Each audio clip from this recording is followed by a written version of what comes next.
Baghdad کے کتب خانے بھرے پڑے تھے، بغداد علم و عرفان کا مرکز، بغداد اسلام کا مدینہ کے بعد بڑا گہوارہ، بغداد کی لائبریریاں اس نے دریائے دجلہ کے اندر اونڈیل دی۔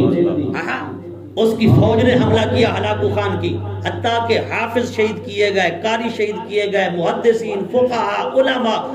اس نے قرآن پاک کو جمع کرا کے ان کے ڈھیر کو آگ لگوا دی، اور وہ کہنے لگا میں نے بغداد سے مسلمانوں کا اور اسلام کا خاتمہ کر دیا ہے، اسلام کو میں نے ختم کر دیا ہے۔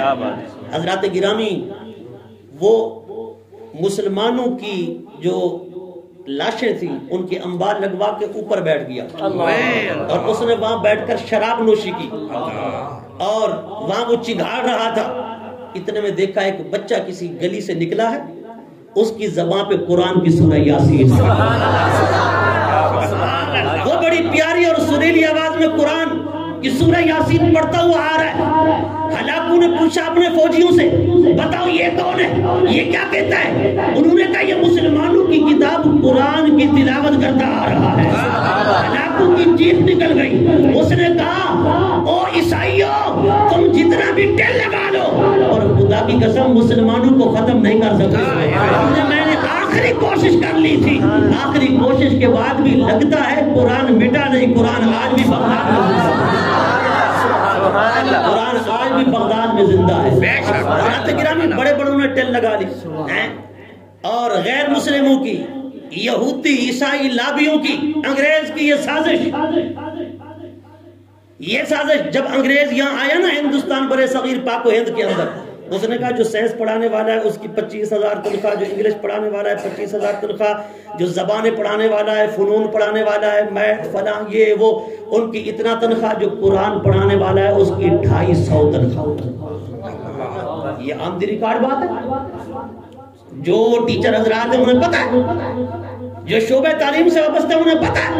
اور مسلمانوں ذرا دیکھو، تمہارے دین کو مٹانے کے لیے، اس کے استہزاء اڑانے کے لیے، اس کی مذاق اڑانے کے لیے کتنی کوششیں کی گئیں۔ ایک ہوتی ہے جارحانہ انداز سے کسی کو ڈیگریڈ کرنا، ایک ہوتا ہے بڑے اچھے انداز سے کسی کو پتہ ہی نہ چلے اس کا لوگ کہیں گے کہ ہاں قرآن پڑھانے والے کی 250 تنخواہ ہے، سائنس پڑھانے والے کی جو ہے میتھ پڑھانے والے کی، انگلش ریاضی پڑھانے والے کی، فلاں فنون پڑھانے والے کی، سیاسی علوم پڑھانے والے کی 25,000 30,000 50,000، تو وہ اپنے بچوں کو اسی طرح تعلیم پہ لگائیں گے۔ ہاں وہ پھر پڑھ جائیں گے، انجینئر بن جائیں گے، ڈاکٹر بن جائیں گے، PhD کر جائیں گے، سائنس ٹیچر فلاں یہ وہ سارا کچھ، لیکن نہ غسل کے فرائض آئیں گے، نہ نماز کا پتہ ہوگا، نہ حلال کا نہ حرام کا، ہاں جی، نہ انہیں وضو کا پتہ ہوگا، انہیں کسی چیز کا پتہ بھی نہیں ہوگا۔ اور 250 قرآن پڑھانے والے کو دیکھ کر قرآن کا مذاق اڑایا گیا۔ لیکن میں کہتا ہوں مسلمان حکمرانوں کو کہ تم یہ دجالی کب تک کرتے رہو گے اور برداشت بھی کرتے رہو گے؟ ارے قرآن کو 250 دے کر یا 100 روپیہ دے کر جتنا ڈیگریڈ کرنے کی کوشش کرو، قرآن سے محبت کرنے والے کل بھی زندہ ہے، تھے آج بھی زندہ ہے، اور نعرہ تکبیر، نعرہ رسالت،